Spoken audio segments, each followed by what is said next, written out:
Почна акцијата за ставање на ред со непрописно паркираните возила во градот. Сообраќајната полиција и надлежните од општината денеска на терен почнаа со спроведувањето на репресивните мерки. Дека повеќе нема да има толеранција за несовесните возачи е повеќе од јасно. Сметаме дека веќе треба да се започне со акцијата и превентивните мерки дека се поминати. Сега стартуваме со репресивни мерки во координација со Министерство за внатрешни работи и јавното претпријатие изведувач на ова акција.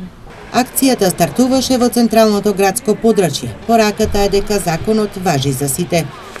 Мислиме дека е во ред нашите места први да бидат пример за сите останати, а потоа и на останатите. Блокатори на возилата и казни за погрешно паркирање. Со оваа заедничка акција на надлежните треба да се стави во ред возењето и паркирањето со цел да се избегнат последиците од непрописното паркирање на тротоари, пешачки премини, јавни површини.